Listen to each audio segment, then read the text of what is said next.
as a little demonstration that it's all about where the temperature gradient is and not about where the junction is. I've got a little demonstration here. We've got a very isothermal oil bar set at the moment at 130 degrees. We've got two platinum resistance thermometers inserting there, measuring on the instrument here, measuring 130 degrees. And then I have a process calibrator connected to a type T thermocouple at the moment, which is inserted in the oil bar, and you can hopefully clearly see that the portion of the thermocouple that's entering the oil, just down here, is indeed the type T thermocouple. So all appears to be well. The oil is at 129 degrees, 129.9 degrees, and we're reading about 129.9 on the process calibrator here. Now, as I pull the thermocouple out of the oil, you can see that in actual fact what we have joined to it is not continuously a type T thermocouple, we have a type J thermocouple welded to it half the way down, which hopefully you can just about see where it comes out of the oil, where the wire has changed from brown to black. If we look at the process calibrator, the reading on that is starting to go into quite a large area now. It's 135 degrees, and this will take a few minutes to stabilise. I'll just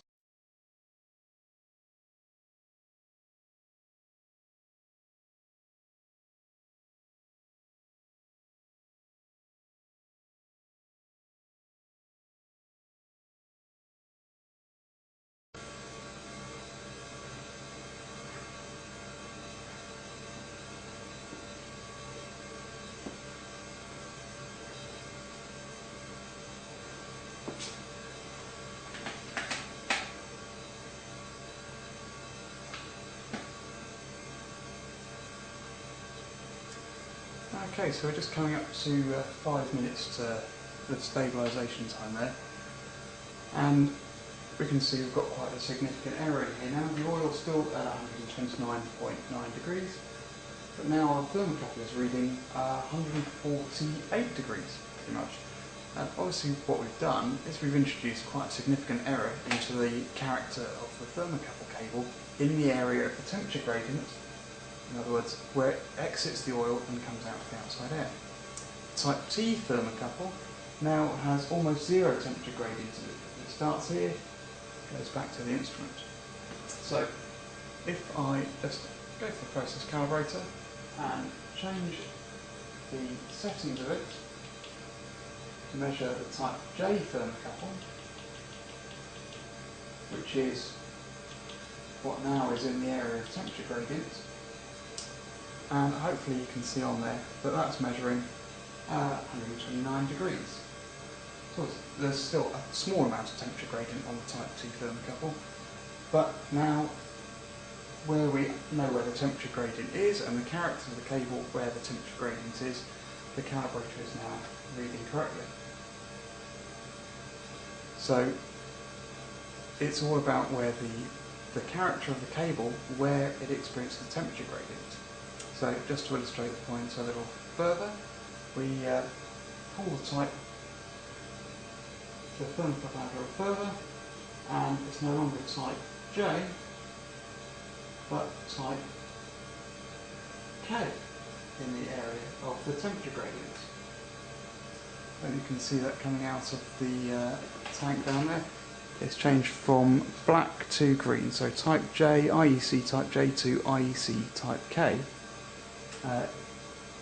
In the area where the oil, the boundary between the oil at 130 degrees and the air at about 20 degrees in the room.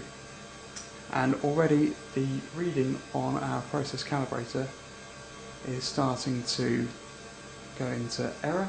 What I do, I'm just going to clear and restart the timer and get another 5 minutes to stabilise at this temperature.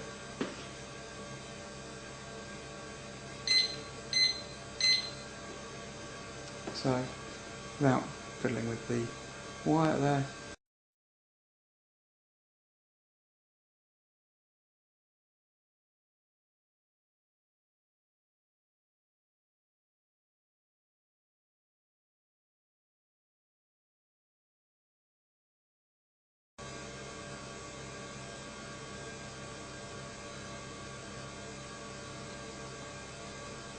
Okay, so we've given that 5 minutes to stabilise again, and there's an error now on the reading again. The process calibrator is measuring 107 degrees when we know the thermocouple exiting the oil bath is actually at 130 degrees, except that it's now type K, not type J, so we've got a significant error in the character of the cable. What I want to do again is just modify the calibrator so that it knows that it's now type K thermocouple.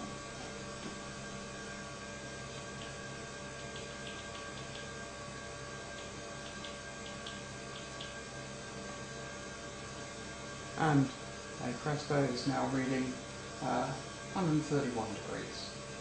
Again, because now the type J cable does not have temperature gradient, or very little. Almost all of the temperature gradient is in the type K thermocouple, and that's the cable we need to know the character of in order to get an accurate measurement.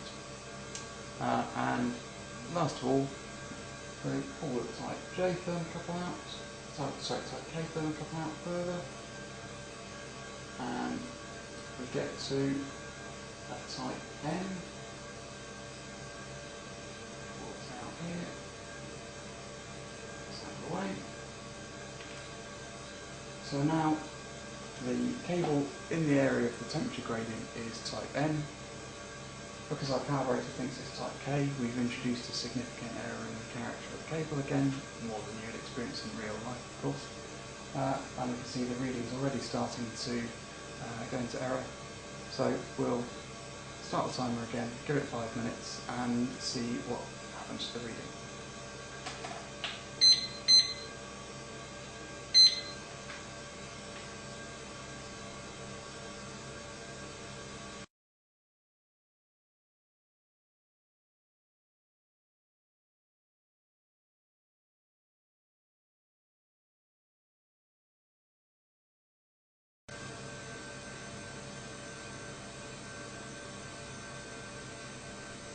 Okay, well, that reading's pretty stable there on the process calibrator. It's about 99 degrees.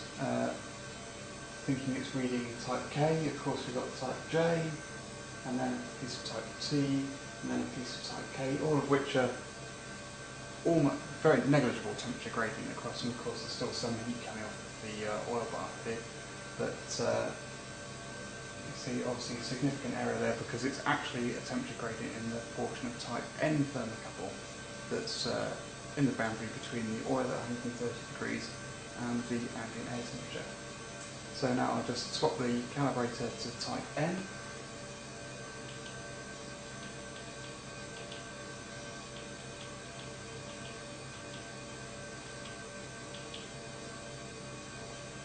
And then we have reading 133 degrees, so it's pretty close there.